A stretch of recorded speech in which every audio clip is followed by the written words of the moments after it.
On today's part of my take, the Masters, Hideki Matsuyama, first champion from an Asian country. Japan has their green jacket. Awesome story.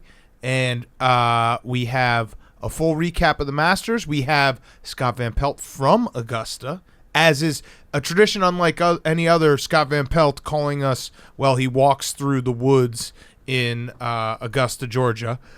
We have Who's Back of the Week, and we have a Monday reading. A great Monday show for everyone, and we're brought to you by our friends at Black Rifle Coffee Company. It is a veteran-owned coffee company serving premium coffee to people who love America. Veteran CEO and founder Evan Hafer spent over 7 years on the ground overseas with U.S. Special Forces and as a CIA contractor.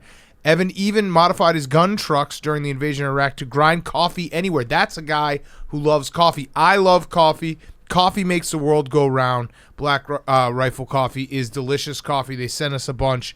It is very good. They also have cans. I like to hit that can in the morning when you don't have enough time to brew a fresh pot. So check out Black Rifle Coffee. They import high-quality coffee beans from all over the world and roast 5 days a week at their facilities in Manchester, Tennessee, and Salt Lake City, Utah. The team at Black Rifle Coffee is continually researching and experimenting with new roasting methods and coffee origins, and they donated more than 6 million cups of coffee to deployed soldiers in 2020, so you can do the Buy a Bag, Give a Bag initiative.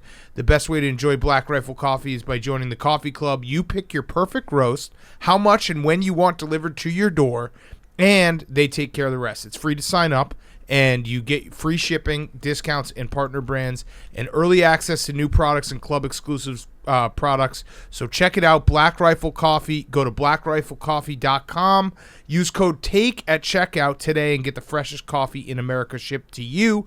blackriflecoffee.com. Use promo code TAKE at checkout and get that freshest coffee in America shipped to you. Who doesn't love coffee? It's Monday morning. You need your coffee. Go to blackriflecoffee.com. Use promo code TAKE and you get the freshest coffee in America shipped to you. Okay, let's go. Welcome to Part of My Take, presented by blackriflecoffee.com. Use code TAKE. Go there and become a coffee lover. You should be a coffee lover. Today is Monday, April 12th, and I wanted to just point out, I'm not going to point fingers or anything, but I'm the only one wearing red for Tiger. I have red on me. So I don't know. I thought we were. Well, it is Masters Sunday, and that's a sneaky move, Big Cat. Well, it was a sneaky move. It's not that sneaky. I thought we all agreed. Texted the group thread. We would wear red every single Sunday until Tiger is in another Masters. I think Tiger would have won this Masters. I'll be honest with you. I agree. So actually, when you said in the intro, the first Asian person to win a Masters tournament from Asia, Tiger Woods. From Asia, yes. So from Asia. It was actually it was a cool moment at the end when cool. When his caddy bowed to the course. Yes, ultimate respect for Augusta. Oh, there we go. Hank now has his red on. So welcome to the show.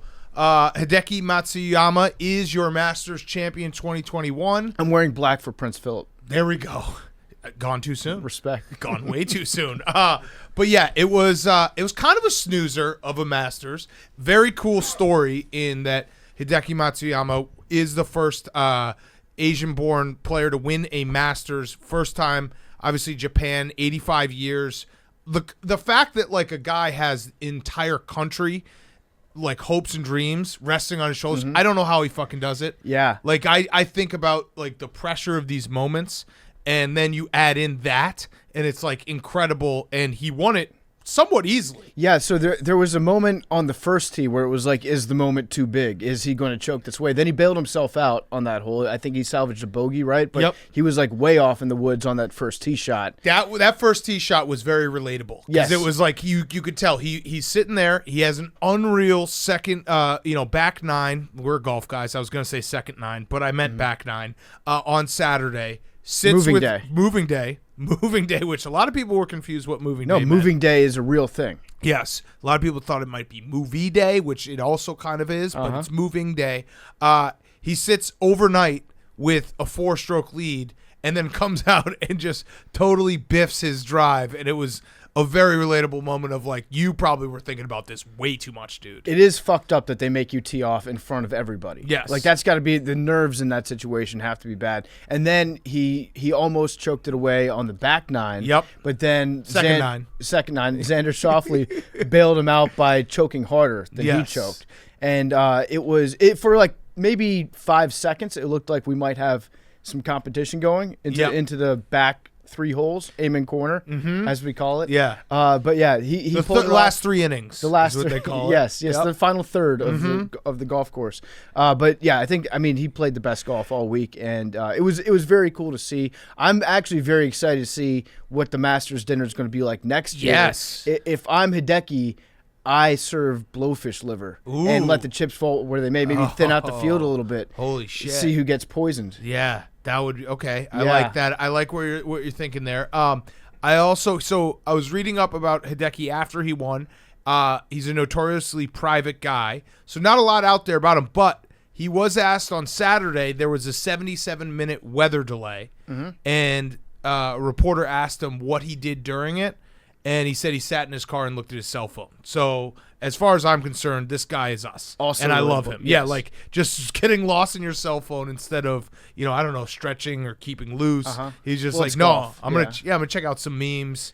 I'm gonna look at Twitter. Yeah, and then I'm gonna hop back on the course. I did read one article about him. That's a lie. I read 2 paragraphs of an article about him. That's good for you, dude. And he loves the guy loves sake. That's his defining characteristic. So Rick Riley's tweet was okay. Rick Riley really mailed that one in. He really did. Even by Rick Riley terms, when he said Hideki will never have to buy another sake in Tokyo. Yes. It's like, yeah, okay. He's actually not from Tokyo. Yep. I think he's actually from a city called Matsuyama. Oh, okay. They should just say that the city is now named after him. It is. After he won. It is official. Riley, I don't know if that even counts as, he like pigeon delivered that one in. No, he that one out. He was already he was sitting on the beach, or he was sitting on what is it, Lake Como? Yeah. Andrew Como? No. He was Como? Lake Como. Lake Como. Italy. Riley didn't really care for that, but I'll tell you what. We should also say the real winner of this Masters, Brooks Koepka. Yeah, competing on one leg like a warrior. Walking paralyzed man. Exactly. So the fact he was even able to get out there and play 2 rounds of golf. Yes. That's impressive. There was a lot of discussion on Friday about our classification of Brooks as a hero. I don't know where these people are coming from. For my entire life, I've known a hero is someone who plays 36 holes on a hurt knee. Injured. That's a hero. Injured knee. Knee. He was injured. I have a question for you. Okay. Do you think so? Xander Schauffele flirted with it. You alluded to it. There were maybe 3 minutes of compelling Masters. Yeah. No, I should take that back because there were at the beginning. And while Hideki was like kind of going through it when he had that double bogey or whatever it was, that was compelling. So in the process, and then right after, until Xander hit his tee shot, and my guy Will Zalatoris, who we got to talk about in a second, who he came out birdie, so that was exciting. But yeah, there was like a 5-minute span where it was like, oh my god, Hideki's in the drink, Schauffele's gonna maybe get, it's within 2 strokes.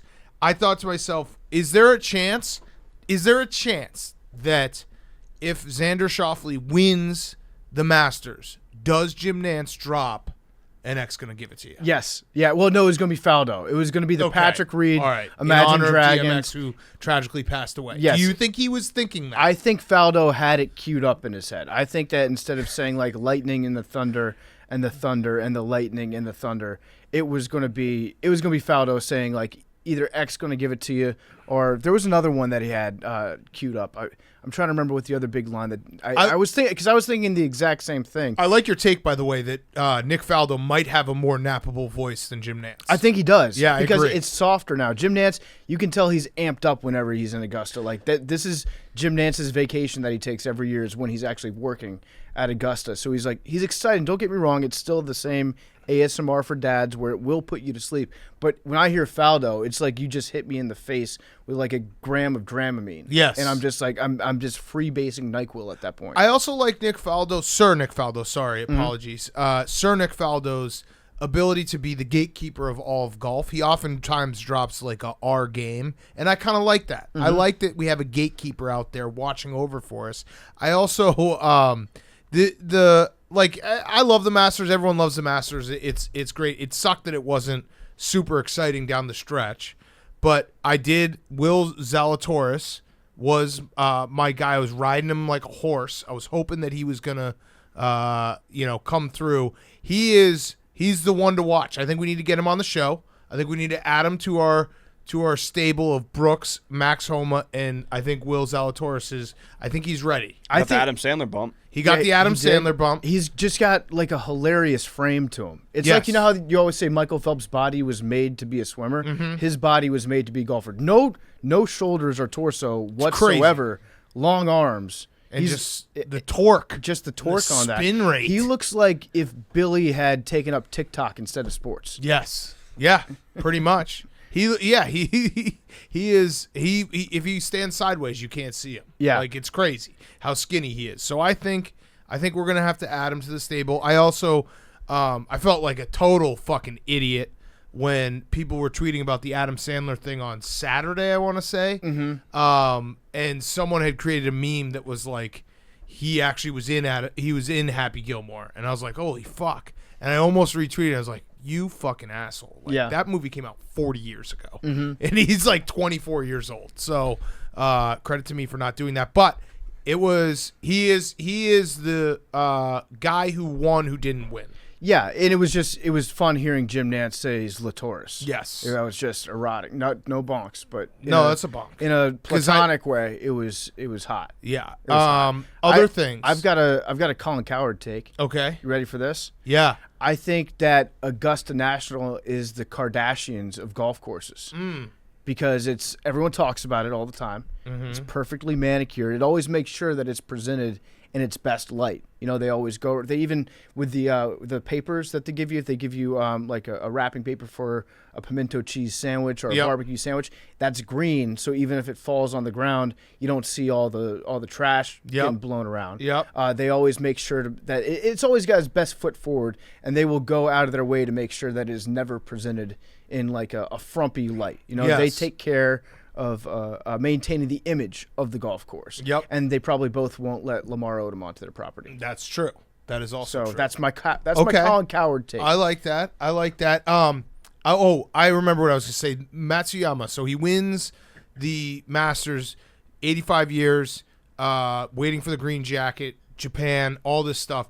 I also think that like that was the most successful run that someone has ever had wearing their sunglasses on the back of their hat. So not only were they on the back, but they were on the back and upside down. Like, that's fucking badass. Right. Like that move is usually for a guy with truck nuts who's going to road rage and probably inhale some computer duster, right? Like that's a totally different type of guy who's wearing their sunglasses backwards or upside down on the back of their hat. And so he doing that, like there's got to be a group of guys who are probably way too sunburned and have the coconut shell necklace, the pukas, squeezing the life out of them, cheering in their trailer, being like, he did it for us. I would say it's a chubbier guy move too. Yeah. Like a guy with a goatee. Kind of like the Chris Moneymaker type face. That guy probably usually rocks them upside down backwards. The only time that most sunglasses guys, and I speak as one, I would never even think to like going backwards and upside down. Yeah, so it's a power move. I might have to start rocking a second pair that's just kept backwards. Like that guy, I feel like a guy who wears his sunglasses like that is just like underwater in debt, but has a sick boat. Yeah. You know what I mean? Like, can't keep up with his mortgage, but he just fucking added another 450 horsepower to his boat. Yeah, you know how like sometimes they tell you that if you're in a place in the world that has a large tiger population, you wear a mask that has eyes on the back of your head to keep the tigers away. With him, you put those on the back of your head. Like if somebody's wearing sunglasses on the back of their head, it's just to keep cops away from right. Everyone who's like listening, I can see you. Yeah, everyone who's listening to this podcast in Jacksonville, Florida right now is just nodding along, being like, "Yup, yeah, my boat is sick." So I'll figure future me problem for the house I can't afford. I would also say that we should probably give some credit to the golf cameramen. Mm-hmm. Sometimes you forget what a difficult job that must be to be able to track the ball in midair and have it perfectly in the. Do they have like software that helps them do that? Hank, do you have any idea? I don't think so. They're always just like straight on point with it. I have no idea how it's done. I'm kind of out on the HD camera though. The Super HD. It doesn't hit the same in all places. It doesn't it hits really great on NFL. Right. UFC was weird because there was no fans. Right. This one is like, okay, so it's just a dude in a, like, they actually did a couple with fan shots. It's like, so I'm just looking at a slightly overweight middle-aged white dude with a polo. Like, I could just look in the mirror. That would be Super HD, right? Yeah, more than slightly overweight. Also, Faldo had Sir Nick had a very Jake-like take today. As Prince Phillip is lying in state. He was probably knighted by Prince Phillip. Yeah. Right? Yes. So, Jake, did you catch this when Sir Nick? This was on like. You know what? Let's before we do this, let's just say that the rest of this show is honoring Prince Phillip. Yes, and also so Queen Elizabeth. From here on out, the rest of this episode is the Prince Phillip episode. Do you think that Queen Elizabeth is going to like take some time, like go on a How Stella Got Her Groove Back type vacation? She's going to go out with the girls, little single ladies? Yeah, I mean, she's been waiting for a long. She's been married for what, like 80? They started dating when she was like 13 years old. Dude, the fact that like the Meghan Markle and what's his name, Harry. Harry, that and the fact that Prince Phillip is so old has just opened the world to jokes about the royal family. How sick would it be if Steve Harvey hit on the Queen, stole the Queen, took her to America? She abdicated the throne too. Yes. And now guess what? We got your leader. Listen, whenever someone dies over the age of 90, the jokes are fair game. Except Betty White, National Day morning when that happens. I'm gonna probably have to make a few jokes. Yeah. I'm definitely. I'm gonna take some. I'm gonna need some time. It's like you lived a fucking awesome life. 99, although he was like a month and a half away from 100. That's tough. Like, you were right there, I mean, dude. that's why he got the heart surgery. Was just he's like, I can see the finish line. And he was looking healthy. Yeah, he looked great.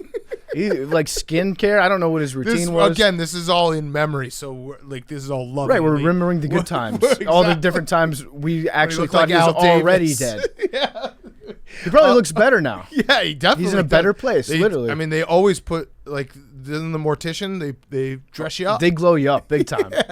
Yeah, for Wait, sure. so what were you going to say, Jake? I was going to say Sir Nick had an awesome take, and this was when there were still 9 holes of golf left to play.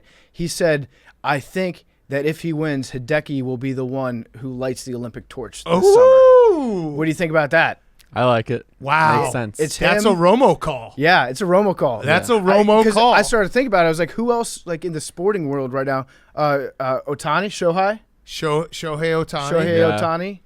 Rui Hachimura, your guy. Ichiro. Yeah. Ichiro, I feel like is. Yeah, he's like he's literally like a legend. The legend. They should have Shohei like throw the torch to Hideki and have Hideki hit it with like a 3-wood. I like it.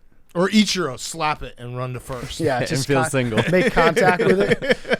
Yeah, I thought that was a great take, and it was something where I was like, only Jake and Sir Nick Faldo would be thinking about that right now. Yep. Other relatable moments that happened in the Masters. Billy Horschel having twice he had to take his shoes off in hole 13 Saturday and Sunday. That sucked. I know you can't just quit, but I would definitely quit there. I also had a moment where I love watching, major championship golf because they're so fucking good, and the like smallest error becomes this huge thing. So, like Hideki goes into the water. I was watching it. Hank and I were sitting there. He goes in the water, and then he gets back onto the green, and then it pops up, and he's putting for bogey, and I was like, what? Like I would in my like wildest dreams. Getting a bogey at Augusta would be the coolest thing ever. Whenever the water hits, you're thinking like, oh my God, this has got to be like a 9. Nightmare, yeah. Yeah, but it's tough on a par 3. Right. Like when Xander hit a double bogey. That's when Sir Nick should have dropped so after it goes in the water, he should have said, as X would say, he's got to stop, drop. Yep. Time to hit the 3rd shot. Yeah. Whoa. Yeah. I guess X won't give it to us. Talking about a dramatic finish. Yeah. It would have been amazing. And then Dustin Johnson just bouncing after he put on the green jacket for Hideki. He was like, all right, I'm out of here. Yeah. That's got to suck so bad to miss the cut and have to hang out for 2 days. Just while everyone. I know Max Homa did hang out, and there was a lot of talk about his pea belly. I don't know if you saw that scuttlebutt online. I didn't see the pea belly. Stomach looked a little fat. And he said that he had a couple beers and he had to pee really bad. So yeah, Yeah, I it's mean fine. everyone it was move just on. Filled. Yeah, right. it was just right. it's a sign of a healthy secretion system. Right, exactly. Urinary system. And then Bryson, what happened there? Oh, Bryson took a money shot from himself. Yeah. You see that spit yeah, that he spit had? all over himself. Somebody put the Brazzers. Billy, that's your assignment for Yes. tomorrow.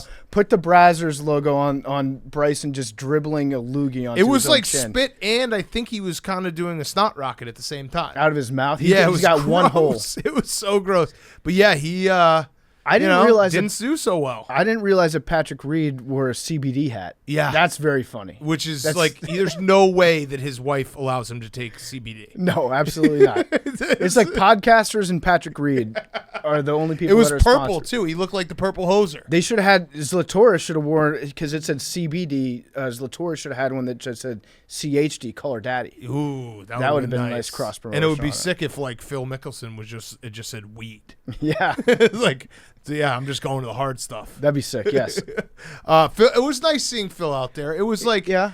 every like, I don't know, 20 minutes, Jim Nantz would be like, and here's Phil. And it's always sad whenever you know that you've had a bad tournament on Sunday when they're like, and here's like Hideki Matsuyama hadn't even teed off yet, and they're like, and here's Phil at hole 17, and it's like, all right, he's wrapping up. He started at 9 a.m. Phil was actually a case of was the tournament too short for him because he started to play well. I think the times that I saw got him hot, on Sunday, yeah.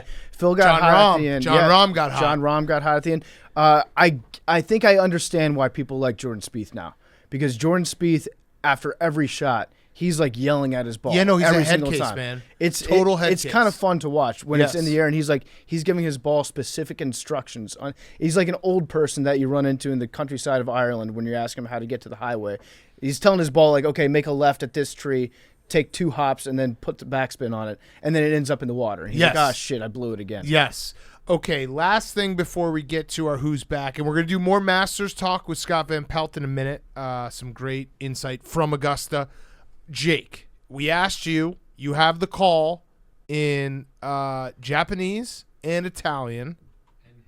And Hindi. In Hindi. Because last time we said you should do it in Indian because we're looking for more Indian listeners. People were wrong. It's Yeah, not a saying- language. Not a Yeah. language. Hindi Jews. is a language. Also, can you do X gonna give it to me in Japanese? Can work on that. Okay. It's hello friends, a tradition unlike any other. Yep. That's what the Okay, translation all right. is. Yeah, Not just do the that. final call. Just do that. Okay. All right. Japanese. Konnichiwa tomodachi. Hokuto wa chigao dento. That was good. Beautiful. It was Thanks. elegant. I practiced a little bit. Of course you Okay. did. Now Italian. Remember, use the hands. Ciao amici, una tradizione diversa dalle altre. Ooh, That you're popped. getting a lot better at this. Yeah. And then Uh, Hindi. This one I've never practiced before Oh, because it's a last minute edition. Hilo dastan ek para kise Yeah. ane ke vipari. man. Okay, we're gonna need some work on that one, but that's Yeah. fine. Baby Yeah. steps. Yeah. At least we got the name of the language this time. It's Correct. progress. Correct. Right. Exactly. So We're evolving. Yeah, that's Good where we're job, at. Jake. Thank I you. like this. I think you need to. I would actually like if you would just learn 3 or 4 more. that's a lot. languages. But Well, yeah. All right, 2 more right. languages. Fluent.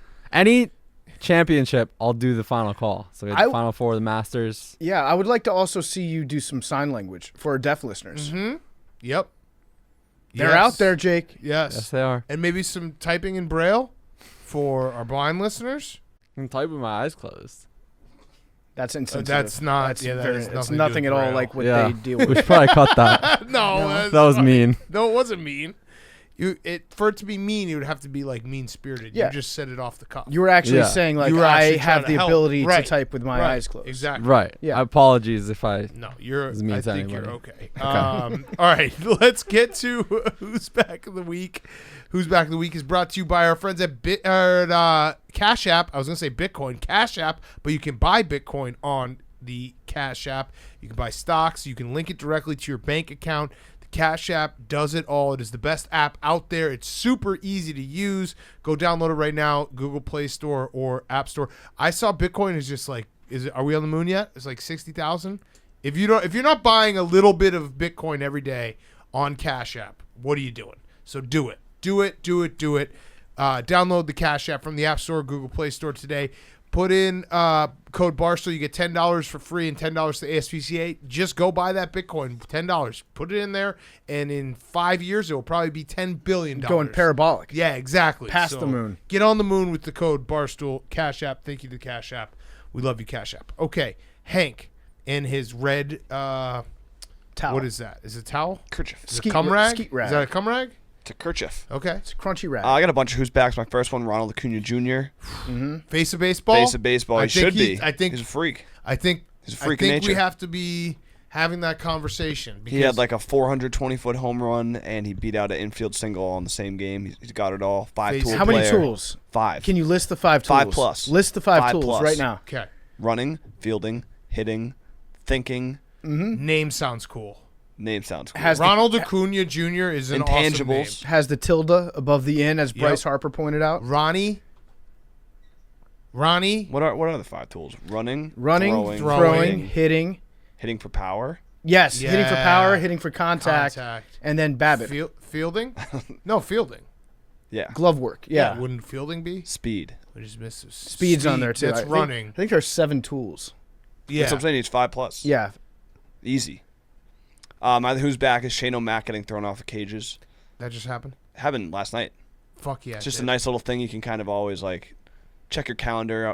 When is this going to happen? When was the last time Shane O'Mac got thrown off like a giant surface onto the ground? But, okay. Even though it's 51, it's still going going down. And he's very rich, and he doesn't have to do this. And credit to him for just still doing it. It's like, It's crazy. yeah, it's awesome. How about Triple H just straight up sandbagging us on the NFT talk in the Yeah. interview? He was like, Well, "Yeah, did it's he something that we." wink- Did he do the wink? Was he like? He was like, "It's something that we might be looking into in the future." And then the very next day, WWE dropped a shitload of NFTs on us. He did call the Bad Bunny being into it. He it was did, an yeah, Bad awesome Bunny's match. back. I watched it. It was so sick. Yeah, Bad Bunny, legit.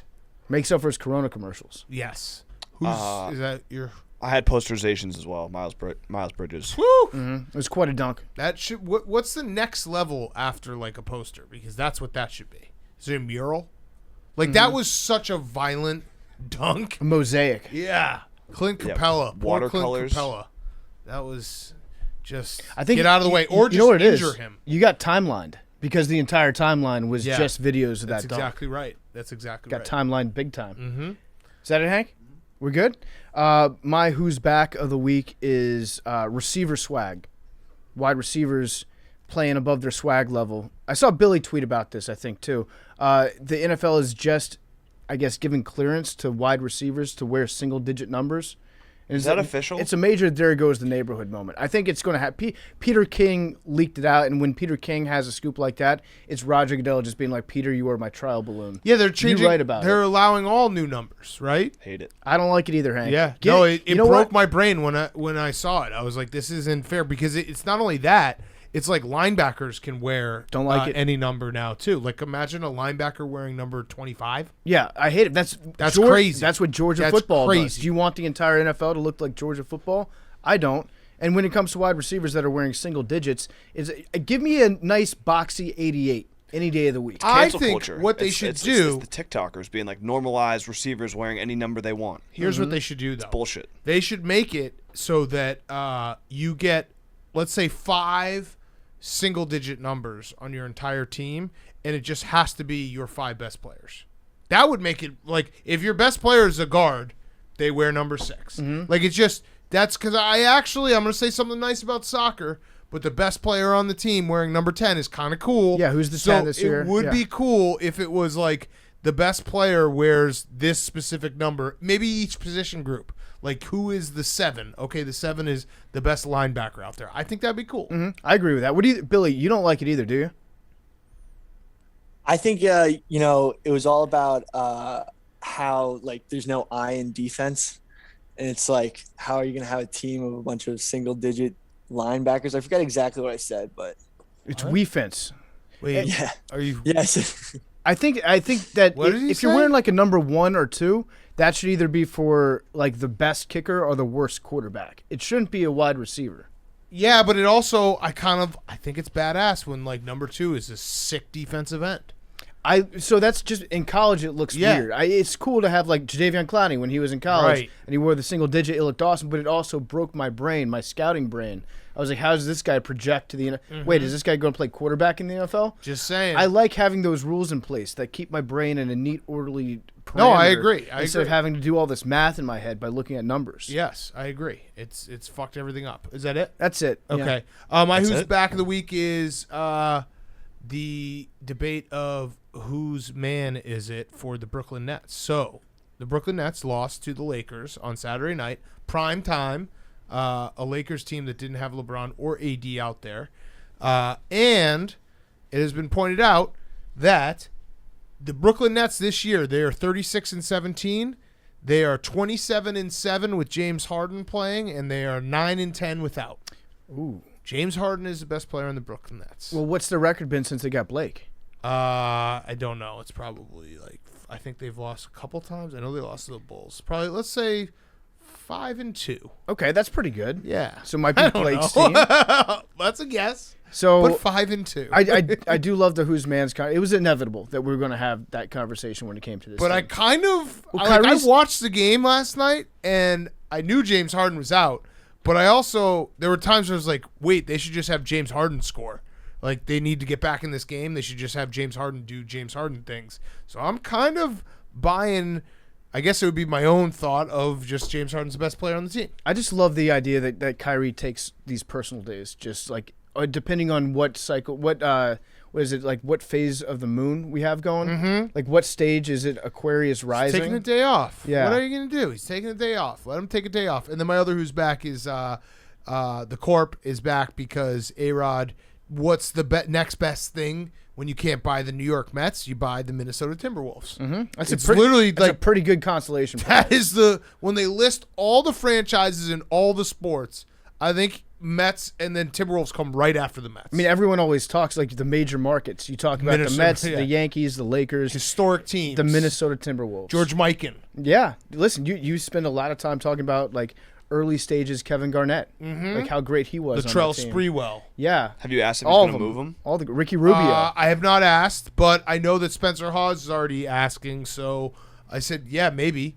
Everything's out there. Have you reached out at all? Like I actually enjoy congratulatory. No. It's definitely the move though for ARod. Like he is send an email. He's buying that team to move it to Seattle. It'd be funny if he moved it from Minneapolis to St. Paul. Well, the good thing is, if you're a Timberwolves fan, you're like, well, is ARod going to move this team? I don't think ARod will.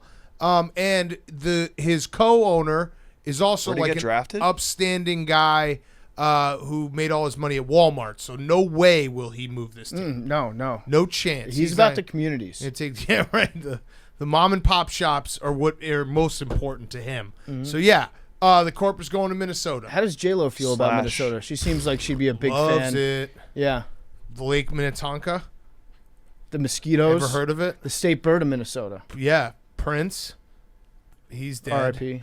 But we can't. Prince Phillip. We can't. Yeah, I was gonna say we can't do a Prince show and a Prince Phillip show. This is a Prince Phillip only show.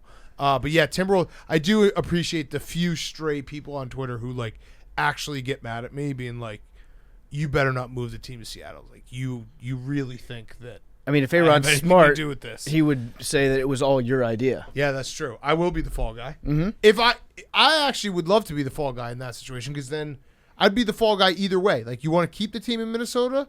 Like, I'll be the fall guy that Seattle can blame me, and I'll be the king in Minnesota. You want to move the team to Seattle and have me be the fall guy? I'll be the king of Seattle and the fall guy from Minnesota. You at least just one city you can't go to forever. The other one, you're the ruler. I would be, you know what though? You would be the king of Minnesota if you kept the team there. That's what I'm saying. So like if the team doesn't move, way, but if you move it to Seattle, I think there are already people out there that are going to be like, thank you, Paul Allen, somehow for moving the team here. Yeah. Another one. We can't do the RIP show to him. Prince Phillip. Who got all Paul Allen's guitars? Did Jim Irsay kill Paul Allen so know. he could take his guitar collection? I don't know. Somehow I'm going to look into. Jake. Blake 12-4, or Nets 12-4 since I was pretty close. Yeah. 5-3. Yesterday was the first home loss. Okay. With him. All right. So 12-4. Yeah, I wasn't. No, I was pretty far off. Pretty close. Crashing. No, I wasn't. Thank you, Jake, but I wasn't. All right. Crashing the Percentage-wise. No, still 5 wasn't. out of 7 and then 75%. No, I still wasn't. 5 out of 7. 5 out of 3. 72% and then Oh, did I 12 say and 4. 5 and 2? Yeah. Oh, okay. 72%. Then I was close. All right, yeah, all right, 71%. all right. There we go. So it's Blake's team. Yeah. Yeah. Crashing the boards. Ennis Cantor had 30 rebounds in a game on What? Saturday. That is crazy. How bad were his teammates shooting? Jason They Tatum won- had like 58 points or something. They Oh, won there's by overtime? 15. You can say overtime. No, regulation. Oh.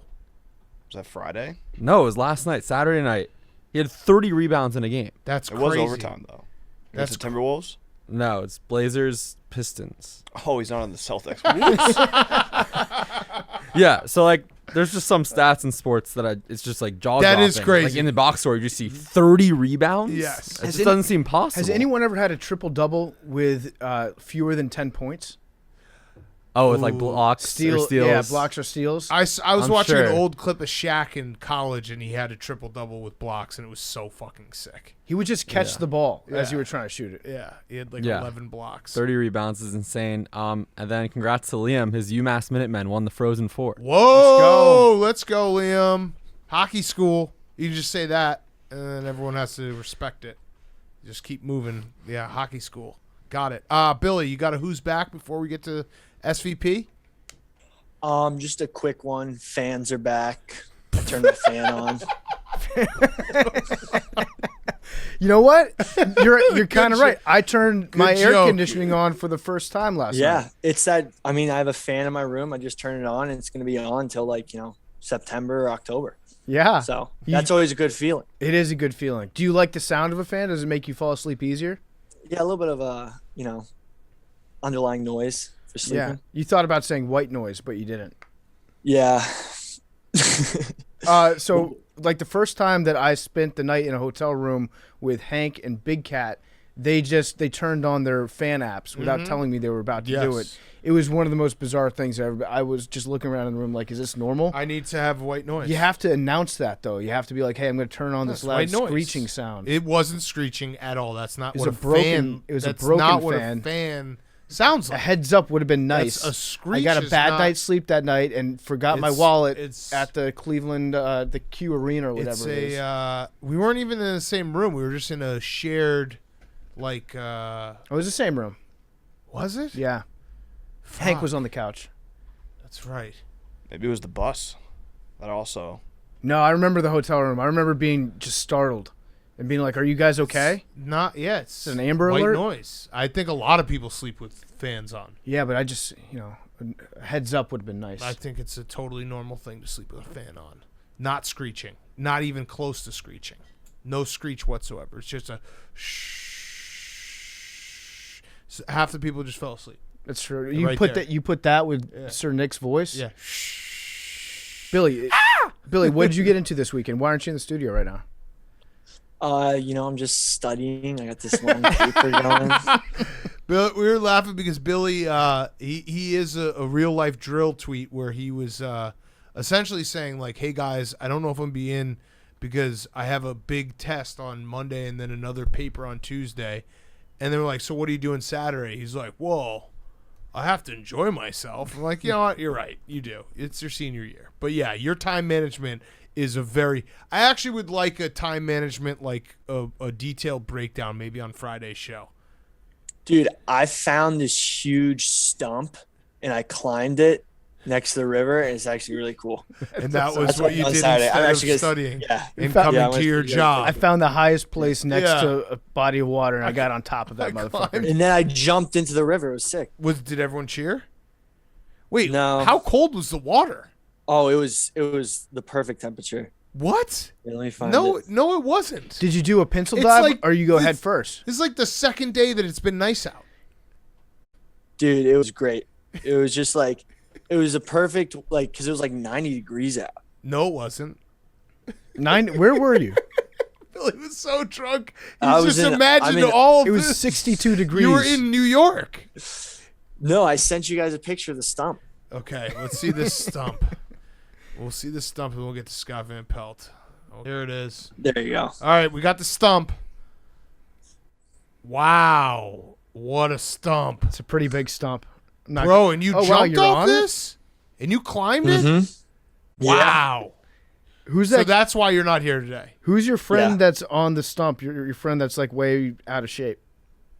Oh, that's me. Oh, Oh, fuck. You got Yeah. titties, dude. yeah.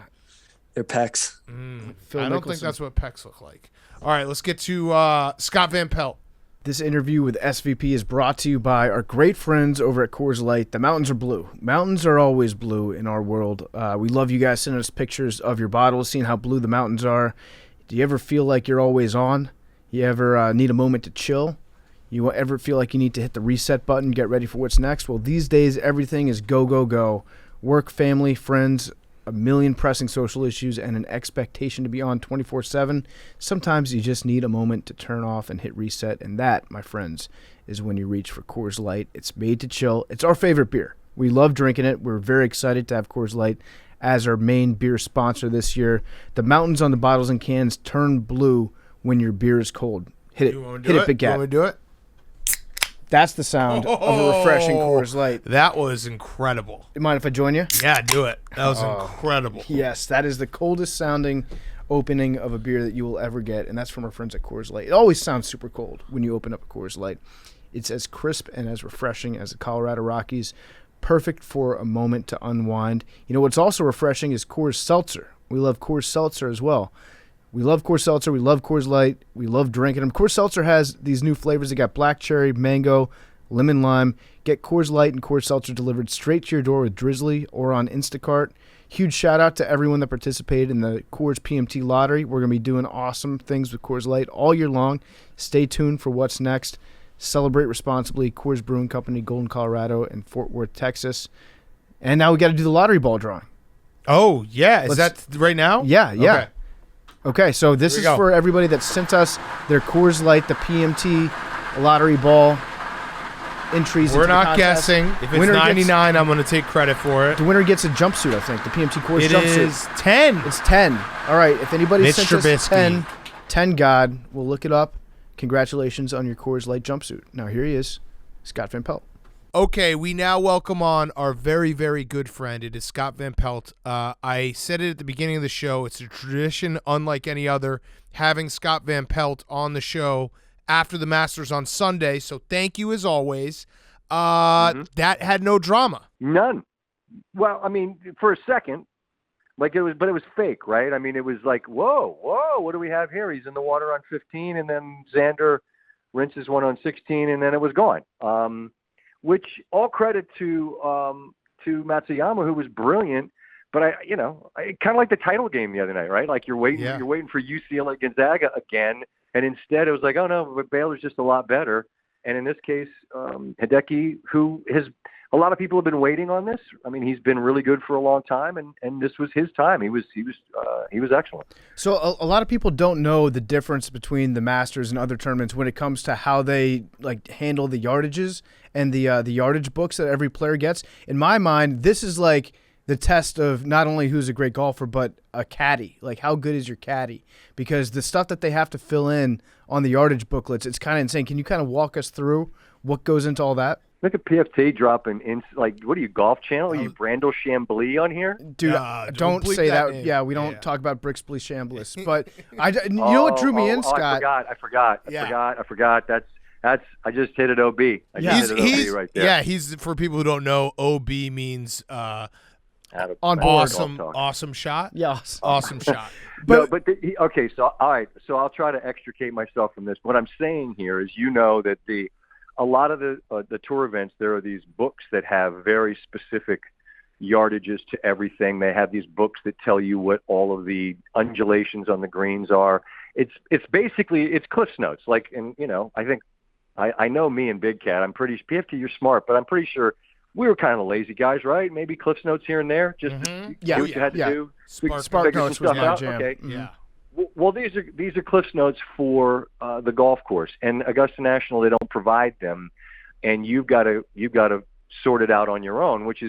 It's kind of why I wonder about Brandel Chambly, about Bryson DeChambeau, because this guy has got so much information in his brain, and he's grinding on so much of the physics and the humidity and the undulation and the rotation of the earth and this, that, and the other, and his numbers, and he doesn't have all the info here And I almost wonder if it kind of jams up his airspace, so to speak, because you got to sort it out completely on your own. And I think that's why you hear people talk so much about local knowledge and about playing here for years. Matsuyama 10 years ago was low amateur, so he's been here a ton, and you figure stuff out over time, which is what makes with Zalatoris, the rookie in his Masters debut, it makes what he did incredible, because you're not supposed to be able to figure it out that quickly. And he looked like he belonged all 4 days. Big Cat, I saw you were tweeting about him all throughout. Hard not to like him. Fun guy to watch. He looks like he weighs about 120 pounds, and he's out there throwing punches on Sunday in Augusta. Yeah. And it makes sense now what you're saying about, having to be there, because everything I read was like Zalatoris, he's not going to be able to hang because he doesn't have that institutional knowledge that guys build up over the years. So Matsuyama, I want to give him a little bit more credit because it was phenomenal. He kicked everyone's ass. What that though, we were joking, the tee shot on one, that had to have just been him sitting all night on Saturday being like, I'm about to win a Masters. I'm about to win a green jacket. And then comes out and just totally shanks it. And I thought it was a very relatable moment to just a little bit of pressure. And then he got right back on it and it was good the rest of the way to go. 100%. And look, Justin Rose, who's played in a ton of Masters and majors, is a major champ. He shoots 65 on Thursday, comes out Friday morning, and his first tee shot is basically, he was in the same exact spot as Matsuyama. It wasn't a shank, but I mean, it's way right. And all night, Andy North kept saying to me, you cannot comprehend the amount of pressure that's on this young man's shoulders, because in Japan, he's not their only star, but he's the guy. And typically, I mean, in non-COVID times, he has his own media entourage who follows his every move, and no Japanese man had ever won a major. And Andy, who he does get a little bit, he's prone to a wee bit. I love him. But every now and then he's a little bit of hyperbole. He's like, this is worth $1 billion to him. And I'm like, do the math for me, Andy. $1 billion with a B is a lot of commas and a lot of zeros. He's like, no, Scotty, you don't understand. This guy's 29 years old. He's going to have, give him 40 years of being able to be, I'm the Masters champion in Japan. He's like, you could be a 9-figure-a-year guy. And David Duval, former world number one, who's a major champion himself, told me this morning, he goes, look, that's not crazy at all. He said, it might be conservative. You can't fathom how much money this is worth. So you're sleeping on that all night. You're trying to win the Masters because that's more important than the money. But if you win the Masters, you're going to get the money. And, how could you not have those nerves? And so he hits one off the hosel on one, and he makes bogey, and he goes to the second tee, and a 4-shot lead is all of a sudden down to one, just like that. But, I was surprised nobody was able to put any pressure on him really until Xander in the very end. None of the guys that I thought would make a move Sunday really were able to, and his lead was pretty comfortable most of the way. And so you're right. You're waiting all day to feel like, the nerves and the drama and all this and that, and mostly – outside of a brief moment there on 15 and 16, it was, I don't know if boring's the word. I mean, it wasn't to me, but it wasn't it didn't have the same punch that, a lot of times the Masters does. It's always fun to watch no matter what, but it wasn't the most memorable Masters, but no, but of course not. So I had a question. So our colleague Nate tweeted this out, and I thought it was a great idea. The evolution of how we broadcast all these sports. Obviously, Augusta is probably going to not do this because they don't have to. But do you think golf will eventually get to a point where they have on the leaderboard how much money guys are losing for the places that they drop at the end, especially in a blowout? Like Xander Schauffele lost $575,000 when he double bogeys 16 or 15, whatever it was. He goes from second place of 1.2 mil to $667,000.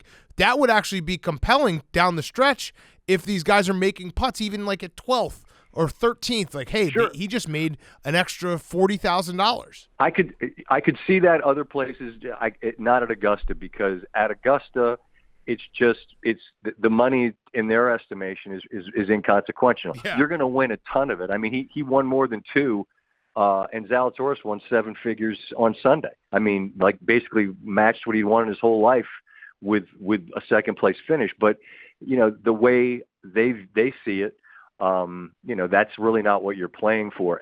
On a regular tour event, like I think the PGA Tour is going to be right there at the forefront of like live gambling and embracing that, because they recognize that people that play golf, I don't care if it's country club golf or municipal golf, you understand the idea of having $1 on the line. And I could see that for regular tour events, but particularly the Masters and majors, and by the way, Big Cat, you don't need to do it because Twitter people are going to figure it out, and Ravel will have like what it is and what your hat was worth for the 5 seconds you were on TV anyway. Mm-hmm. Right. True. So what's the vibe like around Augusta in between rounds? Like you were just talking a second ago about hanging out with Andy North all night and him, giving you all this inside info. I like to imagine that that's exactly what happens. Like you guys just go to the bar afterwards and Andy North just holds court and just explains exactly what's going to happen. Absolutely wrecked on sangria. Yep, North blind drunk on sangria.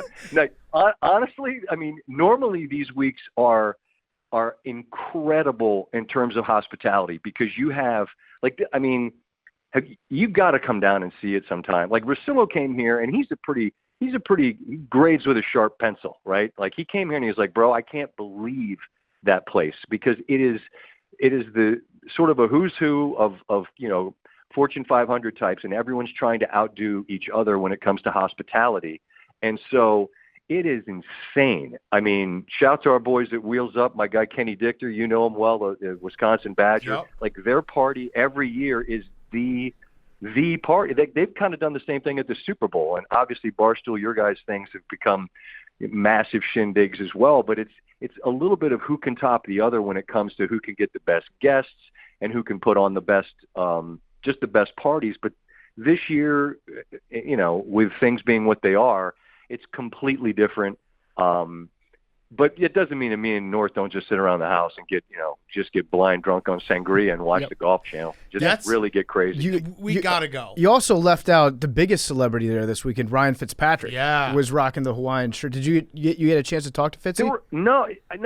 I was so bummed out because he's the quarterback of my team, Washington. He's the Washington quarterback, and there were a bunch of football folks down here this week, and I saw none of them. I sucked this week. I did such a shitty job of seeing people. And, I mean, you kind of had to be in the right place at the right time, and I never was. But he was like a superstar out there in his short shorts and his beard, just holding court with people. I was bummed. I did a really bad job this week of seeing people. Really bad. Let me. I'm going to give you a chance to redeem yourself, and I don't want to put you on the spot. I'm gonna. What color shirt are you wearing right now? It's sort of a white with pink and gray stripes. Oh no, Scott. I guess I am the only one honoring Tiger. I'm wearing red.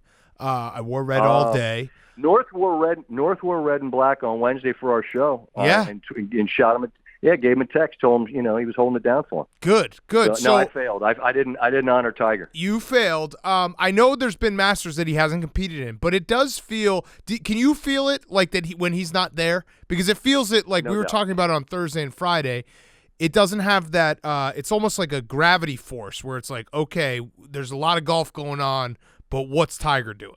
It's not kind of like that. It's exactly like that. I mean, there's no denying that in the absence of Woods, there's this kind of I don't know. It's just he injects a different level of excitement, and it was wild on Saturday. There's that brief rain delay, and naturally your CBS like, let's see, what should we put on? Oh, I know, 19 Tiger. How about that?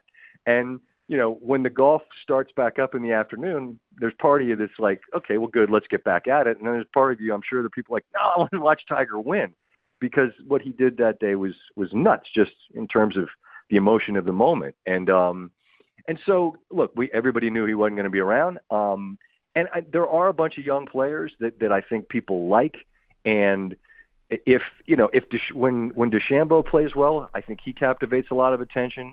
Spieth does, but it feels more golfy with him. Mm-hmm.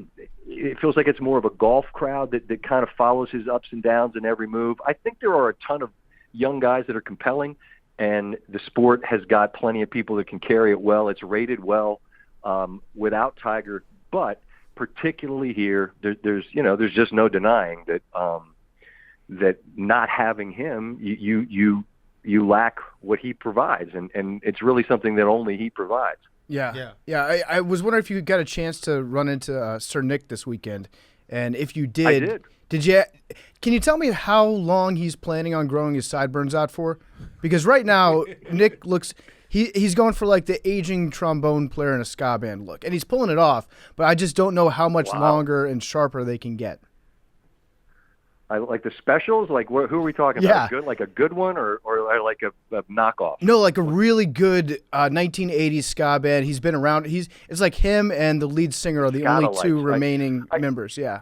I think I wanted to tell him this because we were actually at a small function, and I had intended to tell him that I thought he looked like a villain in a Guy Ritchie film, who like Snatch or something. Like he'd walk in and say, "Hello, governor." But I wanted to say that to him, but then I chickened out and didn't, and just played it straight. But I was talking to him, and I didn't hear a word he said because the whole time all I was looking at was the side of his head, going, "Look at those fucking sideburns! Yeah. They're astounding. They're majestic." They are. They really are. They're incredible. They really are, and he's fully committed. Like, that's not like that's not like just like let it go for a week. I mean, that's clearly where he's full on. Hey, he's Sir Nick with the sideburns. Yeah. Hey, you said that you talked to David Duval today? I did. Where is he doing the coverage? Yeah, he was there with the Golf Channel. We'll be together at the PGA in a month doing hosting the PGA Championship stuff. So yeah, Duval does Golf Channel stuff. Sometimes does our stuff. Sort of like he's figured out the a la carte thing. I think that's smart. Just do some stuff with these guys. Do some stuff with them. I like that's what he's doing. I like that. So no, I was watching pre-Masters coverage today, and they had, I think it was whatever it was, Mark O'Mara. So David Duval finished second that year. And it was like one of the last years that he was up at the top, and he always had the coolest fucking sunglasses of all time. But have you ever, has he ever sat down and talked to you and been like, man, things just kind of escape me, and it just, like, he's the poster child for golf is a cruel sport. Yeah, but I've known David for a long time, and David's been a friend for a lot of years, and we've talked, I think we talked on the air some about this. Like, he was the guy that, number one was this pursuit, wanted to climb the mountain, and he did, and he was a major champion. He's number one in the world, and I think he got to the top of the mountain and looked around and was like, so this is it, right? And it wasn't like it made him fulfilled. It didn't change his life. And then, he got married, he had children, and he got hurt. The reason that the golf kind of went away is because he hurt his back, and he had health issues. And so I think he's actually, it's not like it's a sad story in a sense, Big Cat, because he did realize all his potential. And when he got to that place, it wasn't like he was as happy as then he ultimately ended up being just in life. And, when you've been a number one in the world player, when you've stood in the arena and you've been able to do it, I think you earn the right to talk about it pretty much forever. And so he's doing that now, and he's really good at it. But you're right. I mean, he's was a guy that was one thing and now is something different. But in his case, it wasn't like he just lost the ability to hit a golf ball as much as his body just kind of broke down and betrayed him a little bit. Yeah, I think he was also done a disservice at the time, because when he won, it was billed as like, we're going to have Tiger against David Duval for the next 20 years. So strap in, get ready to enjoy. If it wasn't for that aspect, because we were so thirsty for like a legitimate rival to Tiger at the time, that we put all those expectations on him that wouldn't have been there if Tiger was not in the picture. But as we look back now with the understanding of what was going on then, there were a lot of guys that were supposed to be one thing that, if like Davis Love won a ton of money, but he won one major. Ernie Els won majors, but he'd have won a pot full more if he wasn't dealing with Tiger Woods. There were anybody in that era that just dealt with, Tiger in his 20s. I don't know. I mean, you were kind of up against like this superhero figure, which is why not a couple of years ago, Duval had the great line about these young guys said they wanted the chance to see Tiger at his peak, and they wanted a chance to go toe-to-toe with him. And Duval said, the hell you do. Yeah, right. You don't want that. Trust me when I tell you. Yes, that's not what you want to see. And we got a brief glimpse of it there when Woods won in 19. But, I mean, at this stage, and who knows now after, an accident, who the hell knows what will happen. But, I mean, I think that just that one little glimpse that those guys got of what Woods at his peak was gave him an idea. Yeah. And what about you, Scott? Do they let you play Augusta? Do you have that ability if you could get a tee time there? I mean, I know people. I have played it. I won the media lottery once, which was which was nuts. And I took like this is pre, cell phone. You could take, although cell phone pictures I'm sure would probably be frowned upon, but I just had like a drugstore camera, and I took like 800 pictures like a tourist all day. But maybe someday I'll get back out there. I mean, people have been very kind and have been nice to suggest that maybe we could get down and play. But I mean, busy, a lot of stuff, work, kids, the whole bit. Someday though, maybe we'll get back out there. Speaking of which, I have an important question I have to ask you guys. Okay. I'm standing in front of a vending machine. I didn't have any dinner. And Cool Ranch Doritos. There's something called a Big Texas Cinnamon Roll. Oh. And it looks just horrible. And I want to know, like, there's nothing really else to eat except there's a jumbo honey bun, which looks iffy. Give us the rest of the options. Give us the rest of the options. I don't think you go Big Texas Cinnamon Roll. Big Texas Cinnamon Roll. There's a jumbo honey bun. We got some Cheez-Its. Hard to go wrong with them. Cheez-Its. Then there's some chocolates, but I want something that feels more like food than like chocolate. Right. So here's the thing with the Big Texas Cinnamon Roll, because I've had it once or twice. It's about like 2,500 calories, so it's a meal and a half. Yes. It's heavy. It's going to sit in your stomach. This is 420. It just looks like it would be like really thuddy. Like I'm afraid it would sit like the belly and land really hard. I'll put it this way, Scott. You're about to get on a plane. If you want to make sure that you don't have to use the restroom while you're on that plane, then eat the Big Texas. Yep. Wait, do you have animal crackers? Animal crackers? I don't see animal crackers. Animal crackers in like Cheez-Its or pretzels. That's as close to a full meal that you can get from a vending machine without feeling like shit. I mean, I'm looking for some sort of a jerky, some sort of a protein sort of deal. That's we don't have that, but it sounds like the Big Texas PFT feels like will keep me bound up for the flight, which is good. I mean, it's going to serve a purpose. You're not gonna love it, but it's like you're taking medicine, right? It's going to knock you out. Just take a bite. Just take a bite and then throw it out. That's what you do. And then you're like, I didn't even eat it. You should be having the pimento cheese sandwiches. You should have packed a couple of those for the road. Yeah. You want to know the sad thing? The sad thing is this costs the same amount. It's $1.50 for the Big Texas, $1.50 for pimento cheese. All right, so I had one last question. That's not the play, though, by the way, fellas. That's not the play. Chicken salad on the brioche. That was new for 2021. Ooh. We ate about 11 of those today. Wow. Was there any pushback on the menu? Like it changed and people were like, "What the hell is this vegan stuff? Chicken salad?" No. They keep. I mean, the standards are the standards. Egg salad, pimento cheese. Those never waver. But then they add a little bit of new fare. This year was chicken salad on a brioche, which was like again. I ate a kind of an. I don't know. I ate an excessive amount of those. All right. So I had one last question. I do have to mention that you mentioned kids. I sent Scott a clip. My son was infatuated with Scott's voice on Fridays, the longest he's ever watched TV. But then when you came on the screen, he just started yelling "Dada" at the screen. So I don't know what the fuck that's about. Whoa. So we got questions. Whoa. Yeah. I don't know what's going on there, but he thinks you're his dad. I feel like I have a soothing voice for children. I feel like I should read children's books or do like in like animated films. I could be like like a character that would make the children happy. Yes. I'm actually shocked you haven't been invited to do any voiceover work.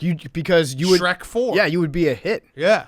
No, I said animate. Oh. Well, I mean, from your lips to God's ears. I mean, I've done. I did some video game stuff. We were in Tiger's video game. We were also in the Aqua Teen Hunger Force. It was called. What was it called? Mutant Pro-Am or something? Look it sounds up. Right. Look it up. I swear to God, there's a golf video game for the Aqua Teen Hunger Force that I did.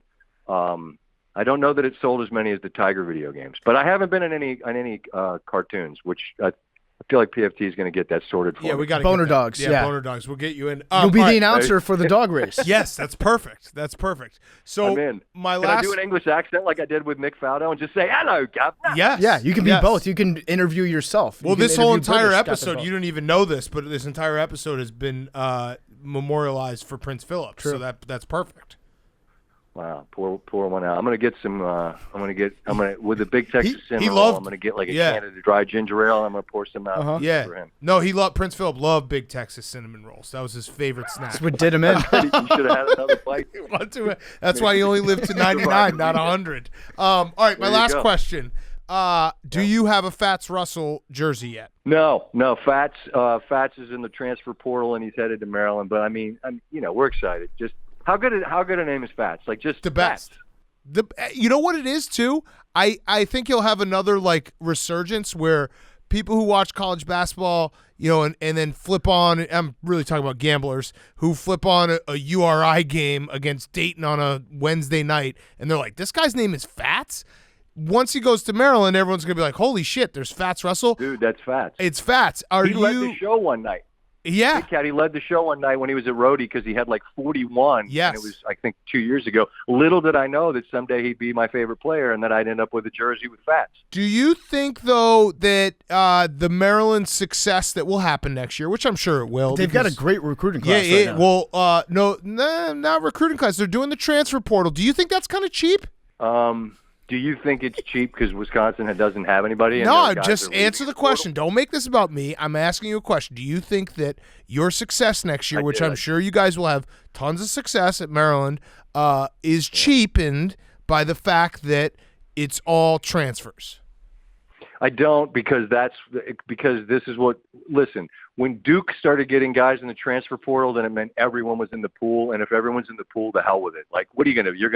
You're gonna do it with the purity and sanctity of, like, going out and getting some 3-star guy from Oshkosh, from Kenosha or something. Yep. Well, have fun with that. We're going to go get guys – we're going to go get starters out of the portal and try to win a title. You guys are on the must bus. He's got 25 guys. Listen, Scott, we're hypocrites. There's something it's classy and honorable to talk to a kid when he's 12 years old and keep talking to him until he goes to your college, and then you win with him. Yes. As opposed to getting just some mercenary from some another adult. school. Yeah. I agree in theory. Listen, we're joking, but we're not. Like, I completely agree that when you recruit a guy and if they stay for 4 years, there's something awesome about them winning. But in 2021, when everyone is just out there and it's just like chaos, it's like a swingers convention at closing time, and everyone's just trying to find somebody to leave with. Well, then, like, whatever. Listen, I'm just getting myself ready for Maryland being good and knowing that you're going to be so insufferable about it. So I have to find a way to cope. Why do you keep saying this? I'm not in. Maryland's going to be great. I'll tell you exactly. They're going to win the title. Scott, I'll tell you exactly what Big Cat's doing right now. I know him pretty well. And he is acknowledged in his own head that Maryland will be a very good team. So he's moving the expectations window right now for you. No, they're going to win. So, like, if you make it to the Elite Eight or the Final Four and you don't win, now Big Cat can be like, that's a failure. You guys They have to win the national title by 20 points plus. See, all this is cruel and unreasonable. I just want to beat you, and I hope we don't play you in the Kohl. So we don't have to play you in the Kohl Center, and I complain about officiating, which I started doing about mid-first half this year, but it worked. It worked. You hate Wisconsin at the Kohl Center more than pretty much anything in the world. And I understand. Brad Davison doesn't foul. Which is weird because I love Madison, and I love Madison people, but you guys think you've never fouled anybody because you coach not to foul, and then if someone calls a foul, the entire building acts like an outrageous crime against humanity has taken place. Fact. You guys should try doing that. That's true. Yeah. Try not fouling. Try not fouling. It might work. All right. Enough. All right. Well, Scott, thank you as always. Really appreciate your time. Enjoy the big Texas cinnamon roll. For Prince Phillip. Shout out our guy. R.I.P. A legend. I'm literally gonna buy it. I'm gonna buy the Big Texas, and if this is like if I eat it and I have an untimely demise, I just want to say I appreciate spending the last moments on Earth together with you guys, and it was worth it. The Big Texas, I hope, was worth it. Yeah, we're gonna find out real quick if you die on the plane, and we're gonna edit this part out so it doesn't make us look like accomplices. No, we're gonna keep it in. We'll get so many people listening. Oh, here's how Scott Van Pelt died. Here is it. His impactful last words, and in parentheses, it was about a big Texas cinnamon roll. He died with 100 milligrams of sugar in his belly. He died as he lived. God, I'm going to send you a picture of it because I'm buying it right now. It's heavy, I'm telling you. That thing it's got some girth to it. So Godspeed. All right, thank you, Scott. Be well, boys. SVP is brought to you by our great friends over at Roman. Most guys have tried different ways to last longer. Thinking about baseball doesn't always work. The folks at Roman, an online men's health company, are changing the game with Roman Swipes. It's the secret to longer-lasting sex. Bonk. It's like a bonk. It's like a bonk that you can fit in your pocket, make sure that you can last longer in bed. Roman swipes are a clinically proven way for you to last longer. They're effective, they're easy to use, they're fast-acting, but they don't require a prescription. They can ship the swipes to you in discreet, unmarked packaging, and each swipes packet is small enough to hide in your wallet for whenever you need it. Hank just tried to bonk me with an airborne bonk, and he missed. They're super easy to use. Just take the swipes out of the packet, swipe it on, let it dry. You're good to go. That's it. So go to GetRoman.com/take. Get your first month of swipes for just $5 when you choose a monthly plan.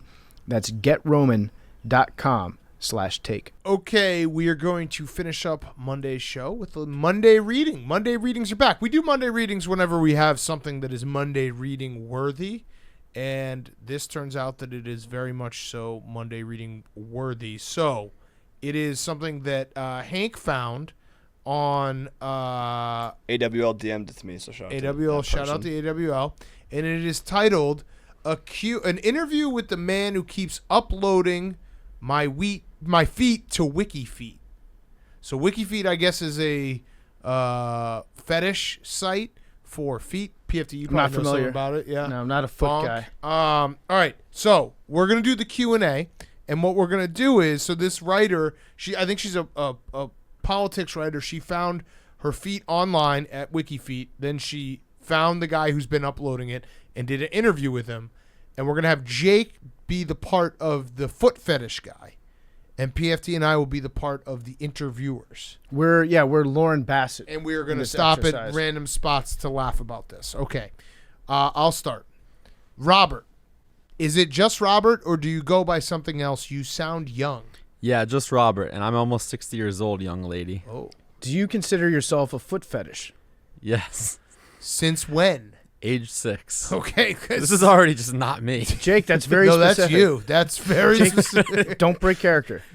That's very specific, Jake. What happened to you when you were 6? A couple things have happened, but we'll start there. I have 5 sisters. Well, I had 5. 2 of them passed away. What a fucking brutal thing to just drop on. Like, But a lot of their friends would come around, and we had a pool in the backyard, and they'd be barefoot. You know, they'd be here while my sisters weren't here. They'd just come over and use the pool, and I would give them foot massages. oh, so it was actually kind of his parents' fault for having a pool. I was going to say right off the bat, it actually sounds like he was talking about how he had a lot of sisters, and then he wanted to sound like he wasn't being a creep about his sisters. Yeah. So he said, actually, it wasn't my sisters. It was their friends who were over all the time when my sisters weren't even there. Right. You totally didn't want to fuck your sister, Jake.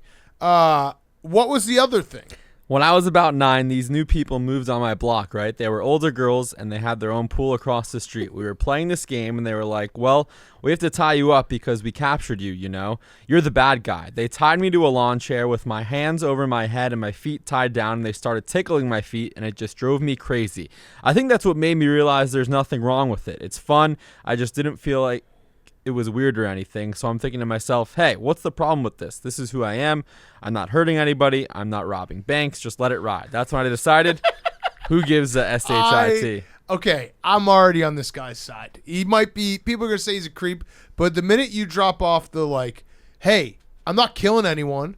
I'm not part of, like, you know, the Nazi regime in the Holocaust. Like, I'm not dealing heroin. Just going as far as you can. I'm not robbing banks. Anytime you say I'm not robbing banks to justify what your behavior is, you're doing something awesome. Yeah, it's You're just trying to. Yeah, it's perfect to just be like, listen, in the grand scheme of things, no one's dying. Right. He's just anchored the fuck out of this negotiation. Yes. And I'm now on his side. So how many photos have you posted there?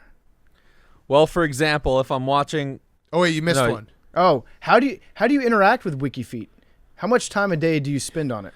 Well, for example, if I'm watching a movie with a beautiful actress that I like, I'll go on there and check out her feet. Or if I'm reading a story about someone like you who I think is very pretty, I'm going to go check and see if she's on there because I'm curious and I love feet. So that's definitely the creepy part, is that, like, it's just a random writer. Anytime you see somebody that's moderately attractive, you're like, I wonder, Yeah. let's see if their tootsies are online. Get those feet. It's like how if we're watching some sort of sporting event and we're like, that dude's good, I wonder how much money he makes, and you look at his contract. And Right, like, that's the curiosity this guy has. Oh, my God. All right, how many photos have you posted there, Jake? A couple hundred. Ooh, and how did you first discover my feet? I can't remember how I first discovered you, but I looked on Instagram and saw you on there, and you had a lot of barefoot pictures. That's how he discovered her. Yes. Okay, keep going. And I just followed you. That was all. I also like your dog. I like Pedro. Oh, yeah, this He's guy's- cool. Your feet are quite beautiful, by the way. All right, I'm now back. So I was on his side when he did the old sleight of hand trick, being like, "I'm not robbing banks." I'm like, he's right. He isn't robbing banks. Now I am fully on the side of the writer here, being like, this guy's creepy. When you compliment someone else's dog that you've never met him, and you've also been uploading their feet to WikiFeet, that's a little bit much. And then he tosses in at the end, like, your feet are quite beautiful, by the way. Yeah, hey, just so you know, I want to fuck your feet. All right. I thought that part was pretty obvious. Yeah. Thanks. What makes a foot attractive to you, Jake? I like the painted toes. I like an arch. The more pronounced, the better. I'm kind of weird with the toes. I like a rounded big toe. If it's more square, it's okay, but the rounded is better. I definitely like the soles, but I like the arches. That gets you turned on. The arches. The arches, Yeah. yeah, because the arches, if I were to put myself in the shoes of a foot fetishist, it's like that's where your dick can go. Well, also, it's like, like you like the curves. Yes. You like the humps. You like the bumps. The cleavage, the Yeah, foot right. cleavage, yeah. That's it. The I arches. also like how he was like, I like a rounded big toe. If it's more square, it's okay, but the rounds, Yeah. that's the ones that this guy just likes any foot. Yeah. I think you could see the more mangled. Well, flat feet. No go. Oh, I got flat feet. Yeah, so you're out. Okay, Yeah, sweet. he needs those arches. Can't fuck you, bro. Yeah. Sorry. You can't wear a push-up bra, aka arch support, like the Dr. Souls, and get away with it with this guy. I've noticed that sometimes within 10 minutes of me posting an Instagram Oh my story that God. shows my feet, the screenshot is up on WikiFeet. How does that happen? Do you spend all your time on Instagram waiting for new foot content to drop? Wait, before you say something here, Jake, that is okay. This is now full blown. This woman deserves to put this guy in jail. So he probably has alerts on his phone. That's well, like you can't get a story alert, can you? I don't know, but that's a. He's just always on That's- Instagram. This is now, and I'm not going to fetish shame, but this is too far. If This I- is very creepy. If I were her, I would start posting just all pictures that cut off right at the start of my And just foot. edge him. Although this guy might try to track her down and kill her. Yeah, this is not okay. All right, so go ahead, Jake. I don't sit here looking for it. If Lie. I just happen That's a to lie. see it and I What a like lie. it, I'll Yeah. put it on there. But I'm not sitting here all day staring or anything. That doesn't pay the bills. Yeah. Okay, buddy. All right. So why not just look at feet on Instagram or screenshot them for yourself? What do you get out of posting them to another website? This is a great question. You know, it is a great question. I don't really get anything out of it. I just like to share it. I mean, people like feet like me, and you have beautiful feet. I just put it on there. I just think I'm helping other people out. I mean, I do save some for myself. All of Oh, them. Yes. Jesus. There isn't much of a Christ. community on WikiFeet. It's not like people can heart the photos or whatever. Sometimes someone will send you a little note like, that's a good picture. Thanks a lot. Good job. That's really it. You don't really connect with anybody. I just like to share the picture with other people. I'm generous that way. Like that one of you on the stoop in, what was it? A flying nun getup and you were barefoot? I was Okay. dressed as a handmaid for Halloween. You posted that one? Yeah, sorry. That was very sexy. Oh my God. All right. So wait, I want to stop for a second because this guy, this is the root of it right here. Is that, well, he obviously loves to fuck feet and he wants feet, right? But this is what every weird, seemingly weird thing online boils down to. Remember the Flat Earth documentary? And you watch it and the whole time you're like, wait, these people don't really care about Flat Earth. They just want friends and they want friends online. He's just doing this so that a few people will reach out and be like, good job with the feet pics, dude. Keep them coming. He's looking for kinship. Yes, I agree. He has, when he says there's not really a community on WikiFeet, there's definitely a community. And he wants There's there to be that- more of a community. It might not exist on the WikiFeet website. They probably have they probably got the creepiest Discord in America going on. You know what? This is what Ron and Jim Watkins were destined to do. Right. They would be really good at this wiki. If you saw Yes. that, there needs to be a Q documentary, but about this website instead of 8kun. Yeah. I would watch that. I'm actually back on his side. I'm flip-flopping here, but this guy... Don't say flip flopping. Yeah, don't say, you're right. Well, open toe, do you think he's like a sliders guy? Like the old school, Adidas? The Adidas that have the or do you think bumps he on the likes, bottom? He likes the thong. I think the thong, because you get a little separation. Yeah, in that's it. true. The sliders, they're okay. Right. But you can't really see the arch in the You sliders. can't see the arch. But no, what I was going to say is that my favorite thing about the internet is that every little pocket of the internet thinks that the rest of the internet is a bunch of freaks. Like if you go, if you have like a bunch of people who spend all their time on Reddit, or a bunch of people who spend all their time on Twitter or the YouTube comments, they think everyone else is like, could you imagine being on Twitter all day? It's like, but you're doing wiki feed all day. Uploading strangers' feed. Right. Yeah. And I think a lot of the world's problems would be solved if everyone just realized that like we're all kind of losers if you're online a lot, and it's okay. What do you think they did way, way back in the day? If you grew up in like a super rural community and you had a foot fetish, you didn't have the internet, you had like maybe 3 people that you saw on a daily basis, and 2 of them were your family members. The other was like the guy that lived across the street or whatever. Do you have a pool? No, you don't have a pool. Oh. No. So what do you just... Because that's just like a honey trap. Do you think people knew that they had a foot fetish? Or do you think that they would just like sit back and close their eyes and imagine a foot? Like spank bank stuff. This is like the question of, you know how they used to outlaw like kids writing left-handed?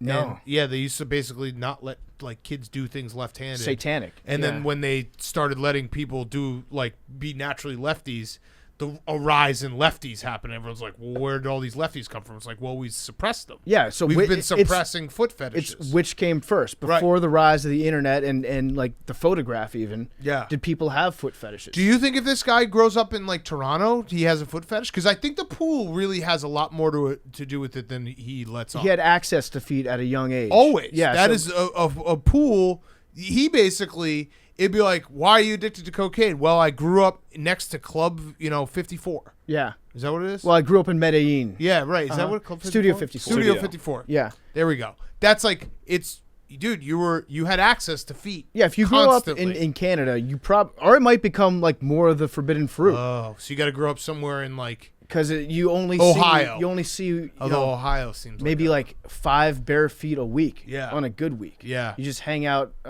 like by the rink at the ice skating rink, waiting for people to change. Yes. All right. Back to the questions.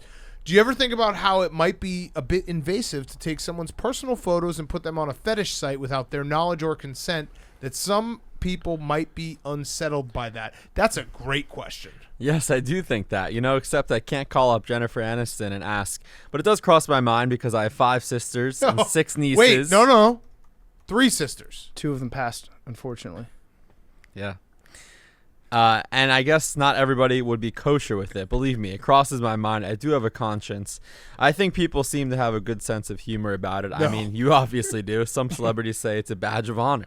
Yeah, a lot. That happens all the time. Quentin Tarantino. I love that this guy just dropped numbers on her head, being like, I got 11 women that I know that I'm personally related to. Those are numbers. Uh-huh.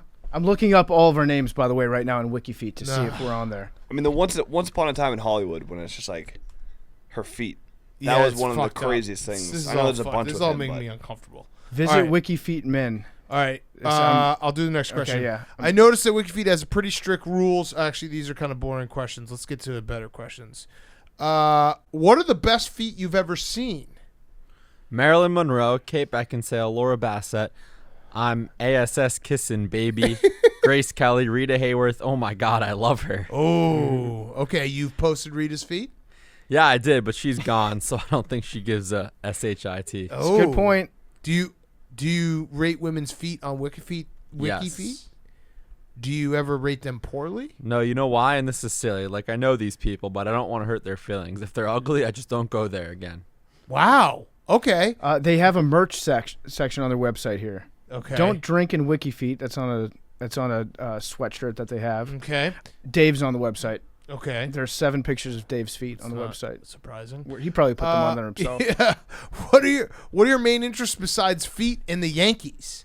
Live music. The last concert I went to was Little Steven and the Disciples of Soul at the Beacon Theater. November of 2019, just before I got this damn heart surgery that almost killed me. Ooh. You almost died. Yeah, I had a quadruple bypass, and it was a heck of a lot of fun. But you know what? When I was in Florida in the hospital, I've had a couple surgeries. I had the nurse coming in at night showing me her feet. I actually took her out to dinner a couple times. I can just get girls out of their shoes. It's a thing I can do. Holy shit. I love that. The foot whisperer. All right. He might be Quentin Tarantino. This might be the Q-man. All right. So I'm going to land here on this guy. I think he's right. It's not robbing a bank. I do think that he should stop, seemingly stalking Instagram of women. he should probably stop doing that. Agreed. I'm cool with him having a foot fetish, but maybe just don't.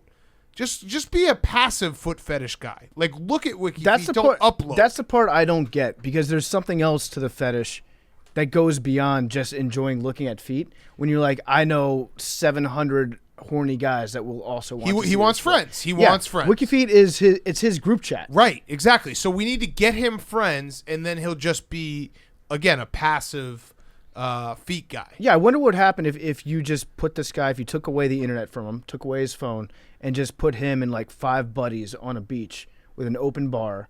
If he would if he would go crazy, being like, I need to share these feet with somebody. If he would like start drawing pictures of the feet, or if he would just be able to enjoy himself like a regular human being. Yeah, he actually should just go be like a bartender at a pool in Miami. Oh, that's the life. Right? Uh-huh. Like think about that. Like if you were a super, let's hypothetically. He should be a shoe salesman. Hypothetically, PFD, if you were like a super horny guy. Yeah, okay. Hypothetically. I'm going to do some method acting. Hypothetically. Done. Right. If you were a super, super horny guy, like you would probably find a job that like could get you, looking at women and being horny all the time. Right, like if working for a website that posted like bikini shots or something Correct. like that. Yeah, correct. I would. Being an editor for JT. Hypothetically, I would, yes. So this guy, he should work, if he's a lawyer or whatever, he would trade it all in a heartbeat to go work at Foot Locker. Yes, he should do it. He should absolutely do it. Or like a bowling alley. Watch, like, hey, let me see those feet real quick. Well, I don't know. The size of your feet. The bowling alley is tough because socks. it's all behind you. They do get very smelly. I think that most foot fetish guys probably have a smellier the better philosophy too, where they like to smell them. I don't know. What do you think? Why are you guys laughing at that? Yeah, hey, are you laughing at our laughing of a foot fetish? No, not Our at all. fetish is to make fun of the foot fetishes. I think bowling alleys might be your best bet because it guarantees that people have to take their socks off. Right. Like you're getting the guaranteed flesh. Yeah. Being a bartender at a sushi restaurant, everyone takes their shoes off when they come inside. But socks. There it is. Socks are like your worst enemy. Yeah, socks are. are bad. Ban enemy. socks. Yeah, ban socks. Socks are yeah, cap. he hates socks. He's like doing a sock burning. He's just buying them all up and burning No them. shirt, no socks, no service. Less socks in this world. All right, that is our show. Great show. We got Bill Burr on Wednesday. Ooh, get excited. Got some great guests coming up. All right, let's pick numbers. Bill, you got a fact? 99. 8. 34. No, 35. 18. 35. 66. The San Francisco garter snake is very endangered and is worth the Google. 84. Randy Moss. There Love it you is. guys. Love you guys. Hank, is the podcast up yet? 84 now tied for 5 times the most ever with 52.